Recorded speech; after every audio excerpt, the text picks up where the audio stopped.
டெல்லியில் இரட்டை இலை வழக்கு விசாரணைக்கு பின் அதிமுக எம்பி சி.வி. சண்முகம் செய்தியாளர்களை சந்தித்து வருகிறார். அந்த நேரலை காட்சிகளை இப்பொழுது பார்க்கலாம். எங்களுடைய வழக்கறிஞர் மூலமாக இன்றைக்கு தெரிவித்திருக்கிறோம். கொடுக்கப்பட்டிருக்கின்ற மனுக்கள் கட்சியை விட்டு நீக்கப்பட்டவர்கள், கட்சி விட்டு வெளியேறியவர்கள், கட்சிக்கு தொடர்பில்லாதவர்கள் கொடுத்திருக்கிற இந்த மனுக்கள் அனைத்தும் ஆரம்ப கட்டத்திலே தள்ளுபடி செய்ய வேண்டியது, விசாரணைக்கு உகந்தவை அல்ல என்று தெரிவித்திருக்கிறோம். குறிப்பாக இந்த மனுக்கள் மீது கடந்த முறை தேர்தல் ஆணையத்திலே விசாரணை நடந்தபோது அந்த விசாரணையுடைய வரம்பை எதிர்த்து நாங்கள் தொடர்ந்த வழக்கிலே சென்னை உயர்நீதிமன்றம் அமர்வு ஒரு தீர்ப்பை வழங்கியிருக்கிறது.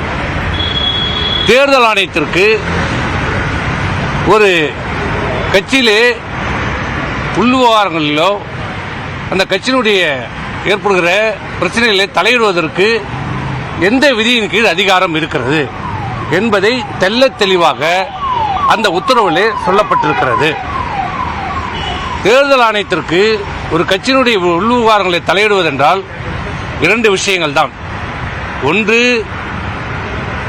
விதி 29(29)A அதில் தான் தலையிட முடியும். ஒன்று. இரண்டாவது, பேரா 15. இந்த இரண்டு விதத்தில் தான் தேர்தல் ஆணையத்திற்கு கட்சியினுடைய உள்விவகாரங்களை தலையிட முடியும். அதிலே 29 சப்செக்ஷன் 9A அதிலே பிரிவு 9 மட்டும்தான் தலையிட முடியும். தலையிட முடியாது. அதிகாரம் இருக்குது. என்ன அதிகாரம் என்றால், ஒரு கட்சியில் ஏற்படுகின்ற பதிவு செய்யப்பட்ட அங்கீகரிக்கப்பட்ட ஒரு இயக்கத்திலேயோ ஒரு கட்சியிலேயோ ஏற்படுகின்ற மாற்றங்கள், தலைமை அலுவலகத்தை மாற்றுவதோ இல்லை அந்த கட்சியில் இருக்கிற விதிகளை மாற்றுவதோ, எந்த நிர்வாகிகள் மாற்றம் இருந்தால் அந்த மாற்றங்களை தேர்தல் ஆணையத்திற்கு உடனடியாக தெரிவிக்கப்பட வேண்டும்.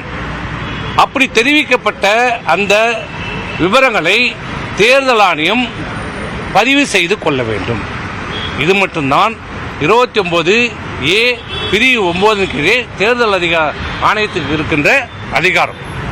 மாற்றங்களை பதிவு செய்வது மட்டும்தான் தேர்தல் அதிகாரம். இரண்டாவது அதிகாரம், ஒரு கட்சியிலே பிளவு ஏற்பட்டாலோ குழுக்களாக பிரிந்தாலோ, அப்படி பிளவு ஏற்படுகின்ற போது குழுவாக பிரிகின்ற போது அதில் பிளவில் இருக்கின்ற ஒரு குழுவாக இருந்தவர்கள் தேர்தல் ஆணையத்தை அணுகி நாங்கள் தான் அந்த கட்சி என்று உரிமை கோரினால், அப்படி கோரப்படுகிற அந்த மனுவின் மீது விசாரிக்கிற அதிகாரம் பேரா 15 முழுமையான அதிகாரம் தேர்தல் ஆணையத்திற்கு இருக்கிறது. இந்த இரண்டு விதிகளையும் சுட்டிக்காட்டிய உயர்நீதிமன்றம் 29A என்பது ஒரு கட்சியினுடைய உள்கட்சி விவகாரம், கட்சியினுடைய விதிகளை மாற்றங்களோ திருத்தங்களோ எந்தவித மாற்றங்கள் ஏற்பட்டாலோ அதை தேர்தல் ஆணையம் விசாரிப்பதற்கு அதிகாரம் இல்லை என்பதை தெள்ளத் தெளிவாக சொல்லி இருக்கிறது. உள்கட்சி விவகாரங்களை பற்றியோ அந்த கட்சியினுடைய விதிகளை பற்றியோ ஏதாவது மாற்றங்கள் ஏற்பட்டிருந்தாலோ அதை பற்றி தேர்தல் ஆணையத்தில் யாரால் மனு கொடுத்திருந்தால் அதை விசாரிக்கிற அதிகாரம் தேர்தல் ஆணையத்திற்கு இல்லை என்பதை ஏற்கனவே பல்வேறு தீர்ப்புகளை சொல்லப்பட்டிருக்கிறது. உச்சநீதிமன்றமும் சொல்லியிருக்கிறது. இப்போது மீண்டும் இந்த வழக்கிலே சென்னை உயர்நீதிமன்றம் அமர்வு தெளிவாக சொல்லியிருக்கிறது. உள்கட்சி விவகாரங்களிலே தலையிடுவதற்கு தேர்தல் ஆணையத்திற்கு அதிகாரம் இல்லை. அப்படி இருந்தால் நீங்கள் அந்த மனுவின் மீது விசாரிக்க வேண்டும் என்றால் முதல்ல அந்த மனு எந்த விதியின் கீழ் வருகிறது என்று நீங்கள் பார்க்கப்பட வேண்டும். 29A கீழ் வந்தால் உங்களுக்கு அதிகாரம் இல்லை. உள்கட்சி விவகாரம் வந்தால் விசாரிப்பதற்கு உங்களுக்கு அதிகாரம் இல்லை. அதுவே அந்த மனு கட்சியிலே பிளவுபட்டிருக்கிறது, நாங்கள் தான் அந்த உண்மையான கட்சி என்று அந்த மனு இருந்தால், அந்த மனுவுடைய முறையாக இருந்தால் அது பேரா 15 விசாரிக்கிறதற்கு அதிலே முதல்ல தேர்தல் ஆணையம் சாட்டிஸ்ஃபை ஆகணும். பேரா 15 2 இருக்கிறது. முதல்ல இது பேரா 15 வருகிறதா என்பதை பார்க்க வேண்டும். அதிலே அவர்கள் தேர்தல் ஆணையம் திருப்தி அடைய வேண்டும். அதற்கு பிறகுதான் அது விசாரணைக்கு எடுக்கப்பட வேண்டும்.